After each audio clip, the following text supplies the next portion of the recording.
അസ്സലാമു അലൈക്കും. ഞാൻ എടുക്കാൻ പോകുന്ന സബ്ജക്റ്റ് ഭഗവത്ഗീതയിലൂടെ യഥാർത്ഥ സൃഷ്ടാവ് എന്താണ്, എവിടാണ്, എങ്ങനെയാണെന്നുള്ള കാര്യങ്ങൾ കൂടി നമ്മൾ പറഞ്ഞിട്ടുണ്ടായിരുന്നു. അപ്പോൾ ആ ബ്രഹ്മം എന്താണ്, ആ പരബ്രഹ്മം എന്താണെന്ന് നമ്മൾ മനസ്സിലാക്കി കഴിഞ്ഞതിന് ശേഷം നമ്മൾ ആ സൃഷ്ടാവിനെ എങ്ങനെയാണ് ആരാധിക്കേണ്ട രീതി എന്ന് കൂടി ഭഗവത്ഗീതയിൽ പറയുന്നുണ്ട്. അപ്പോൾ ആ രീതിയും കൂടെ നമ്മളൊന്ന് മനസ്സിലാക്കേണ്ടതുണ്ട്. കാരണം ഇന്ന് നമ്മൾ ചെയ്തുകൊണ്ടിരിക്കുന്ന രീതി അല്ലെങ്കിൽ സൃഷ്ടാവിനെ നമ്മൾ എങ്ങനെയാണ് ആരാധിക്കുന്നത് എന്നും കൂടെ നമ്മൾ വിലയിരുത്തണം. കാരണം യഥാർത്ഥ സൃഷ്ടാവ് എന്താണെന്നും അവനെ ആരാധിക്കേണ്ട രീതി എന്താണെന്നും ഗ്രന്ഥങ്ങൾ പറയുമ്പോൾ അത് നമ്മൾ ഫോളോ ചെയ്യുന്നുണ്ടോ ഇല്ലേ എന്നും കൂടെ നമ്മൾ അറിഞ്ഞിരിക്കേണ്ടതുണ്ട്. കാരണം അതിൽ നമുക്ക് തെറ്റ് സംഭവിച്ചു പോയിട്ടുണ്ടെങ്കിൽ നമ്മൾ തിരിച്ചു പോകുന്നത് എങ്ങോട്ടാണ്? നമ്മുടെ യഥാർത്ഥ സൃഷ്ടാവിൻ്റെ അടുത്തേക്കാണ് പോകുന്നത്. അപ്പം ആ ഒരു സമയം നമ്മൾ ദുഃഖിക്കാതിരിക്കാൻ അല്ലെങ്കിൽ ആ സമയം നമ്മൾ വിജയിക്കാൻ വേണ്ടിയിട്ട് യഥാർത്ഥ നീതിയെ അല്ലെങ്കിൽ യഥാർത്ഥ സത്യത്തെ നമ്മൾ ഫോളോ ചെയ്യേണ്ടതുണ്ട്. അപ്പം നിങ്ങൾ ഗ്രന്ഥത്തിൽ കൂടി തന്നെ നിങ്ങളത് മനസ്സിലാക്കുക. ഞാൻ ഒരിക്കലും എൻ്റെ ഭാഗത്തു നിന്നൊന്നും തന്നെ ഞാൻ കൂട്ടി പറയുന്നില്ല. നിങ്ങൾ ഗ്രന്ഥത്തിൽ എന്താണോ പറയുന്നത് അത് മാത്രമേ ഞാൻ നിങ്ങൾക്ക് പറഞ്ഞിരുന്നുള്ളൂ. അപ്പം അതുകൊണ്ട് ഒരിക്കലും തെറ്റായിട്ട് നിങ്ങൾ ഒന്നും ചിന്തിക്കാതിരിക്കുക. ഇനി ഞാൻ സബ്ജക്റ്റിലേക്ക് പോവാണ്. പക്ഷെ അതിൻ്റെ തൊട്ട് മുന്നേ ഞാൻ ഒരു കാര്യം കൂടെ പറയാം. കാരണം എൻ്റെ വീഡിയോ ഫസ്റ്റ് ആയിട്ട് കാണുന്നവരാണെന്നുണ്ടെങ്കിൽ എന്താണ് സൃഷ്ടാവ് എന്നും കൂടെ അവർക്കൊന്ന് മനസ്സിലാവേണ്ടതുണ്ട്. അപ്പം ഞാൻ ആ ഒരു കാര്യം അല്ലെങ്കിൽ ആ ബ്രഹ്മം എന്താന്ന് അല്ലെങ്കിൽ ആ പരബ്രഹ്മം എന്താന്ന് നമ്മൾ ഒന്നും കൂടെ ഒന്ന് മനസ്സിലാക്കുക. അധ്യായം 15 പുരുഷോത്തമ യോഗ വാക്യം 2. 3 ഗുണങ്ങളാൽ പോഷിപ്പിക്കപ്പെടുന്ന അതിൻ്റെ ശാഖ മുകളിലും താഴെയായി പരന്നു കിടക്കുന്ന വിഷയങ്ങളാണ്. അതിൻ്റെ തളിരുകൾ കർമ്മത്തോട് ബന്ധപ്പെട്ടവയായ അതിൻ്റെ വേരുകൾ മനുഷ്യലോകത്തിൽ വ്യാപിച്ചു കിടക്കുന്നു.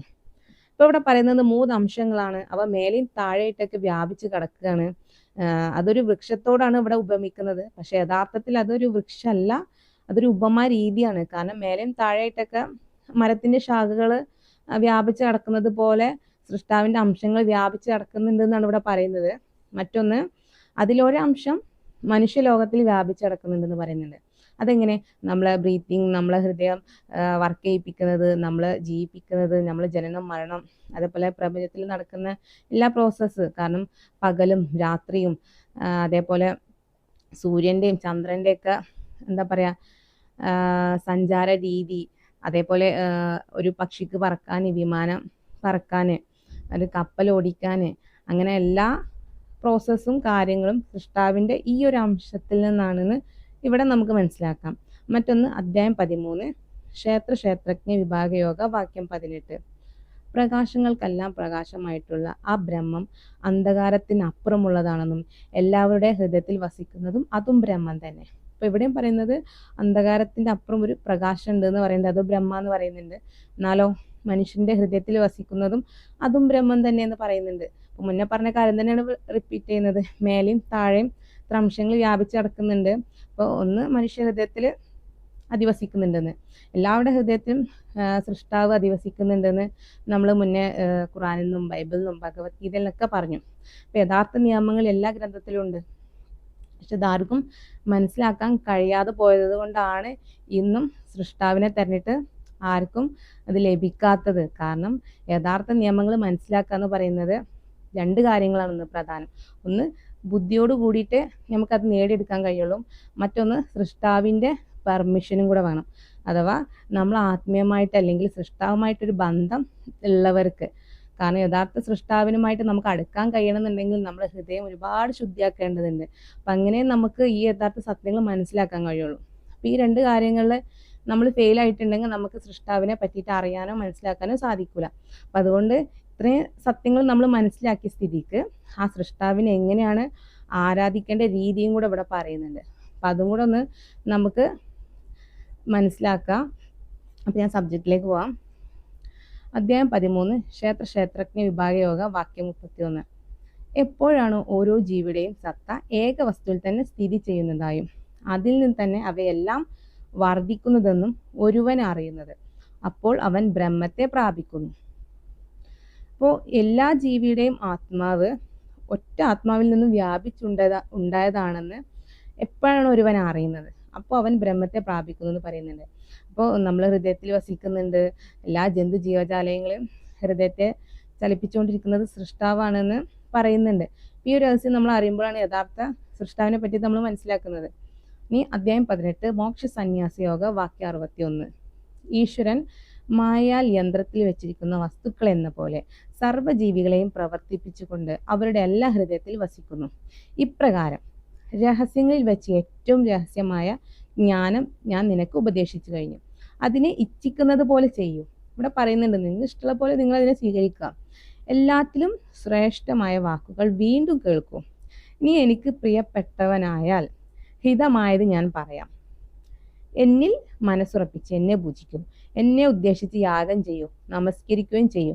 എന്നെ പ്രാപിക്കുമെന്ന് ഞാൻ സത്യമായി പ്രതിജ്ഞ ചെയ്യുന്നു. നീ എനിക്ക് പ്രിയനാണ്. ഇവിടെ 4 കാര്യങ്ങൾ പറയുന്നുണ്ട്. എന്ത്? സൃഷ്ടാവിനെ അല്ലെങ്കിൽ ഭഗവാനെ പ്രാപിക്കാൻ നമ്മൾ 4 കാര്യങ്ങൾ ഫോളോ ചെയ്യണം. എന്താണ് ആ കാര്യങ്ങൾ? മനസ്സുകൊണ്ട് എപ്പോഴും ദൈവത്തെ സ്മരിക്കുക. നമ്മളെ ഹൃദയത്തിൽ എപ്പോഴും അവനോടുള്ള ആ ഒരു ഇഷ്ടം അല്ലെങ്കിൽ ആ ഒരു ഓർമ്മ എപ്പോഴും ഉണ്ടാവുന്ന അത്രയും നമ്മൾ അവനോട് അടുത്തുകൊണ്ടിരിക്കും. ഇനി നമ്മൾ ഭക്തനായിരിക്കുക. യഥാർത്ഥത്തിൽ എന്താണോ നമ്മൾ പറയുന്ന രീതിയിൽ നമ്മൾ അവനെ ആ ഒരു ഭക്തി നമ്മൾക്ക് ഉണ്ടായിരിക്കുക. മറ്റൊന്ന്, അവനെ ആരാധിക്കുക. നമുക്ക് ആ സൃഷ്ടാവിനോടുള്ള ആരാധന, സ്നേഹം ഉണ്ടെങ്കിൽ മാത്രമേ നമുക്ക് സൃഷ്ടാവിനെ അറിയാനും മനസ്സിലാക്കാനും ആ സ്നേഹം നമുക്ക് കരസ്ഥമാക്കാനും സാധിക്കുള്ളൂ.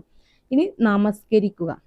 നമസ്കാരം എങ്ങനെ നമ്മൾ നമസ്കരിക്കേണ്ട രീതി, അപ്പം അതും നമ്മൾ മനസ്സിലാക്കുക. ഈ 4 കാര്യങ്ങൾ നമ്മൾ ഇന്ന് ഫോളോ ചെയ്യുന്നുണ്ടോ എന്നുള്ളത് നോക്കാം. കാരണം ഇവിടെ ഗീത പറയുന്ന കാര്യങ്ങളാണ് ഇതൊക്കെ. നമ്മൾ ഹൃദയത്തിൽ അവൻ എപ്പോഴും ഓർമ്മിക്കുകയാണ്. ഭക്തനായിരിക്കുക, ആരാധിക്കുക, നമസ്കരിക്കുക. അപ്പോൾ നമ്മൾ ഇന്നത്തെ രീതിക്കനുസരിച്ച് നമ്മൾ എങ്ങനെയാണ് സൃഷ്ടാവിനെ ഓർക്കുന്നത് അല്ലെങ്കിൽ ആരാധിക്കുന്ന രീതി എങ്ങനെ?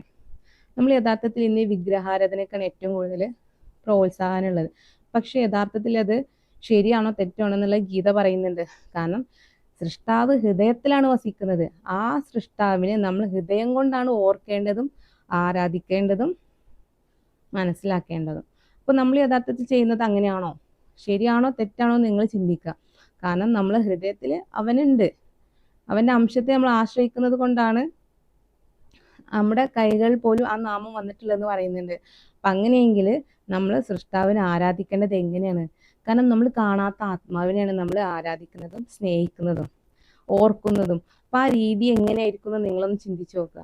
അപ്പോൾ യഥാർത്ഥത്തിൽ നമ്മൾ ചെയ്യുന്നത് ശരിയാണോ തെറ്റാണോ എന്നുള്ളത് നമ്മൾ തന്നെ വിലയിരുത്തണം. കാരണം നമ്മൾ മരിച്ചു കഴിഞ്ഞാൽ നമ്മുടെ ആത്മാവ് തിരിച്ച് അവനിലേക്ക് തന്നെയാണ് പോകുന്നത്. അപ്പോൾ ആ ടൈമിൽ നമ്മൾ ദുഃഖിക്കാതിരിക്കാൻ അല്ലെങ്കിൽ നമ്മൾ വിജയിക്കാൻ വേണ്ടിയിട്ട് നമ്മൾ യഥാർത്ഥ സത്യത്തെ അല്ലെങ്കിൽ യഥാർത്ഥ നീതിയെ നമ്മൾ ഫോളോ ചെയ്യേണ്ടതുണ്ട്. അപ്പോൾ അസ്സലാമു അലൈക്കും.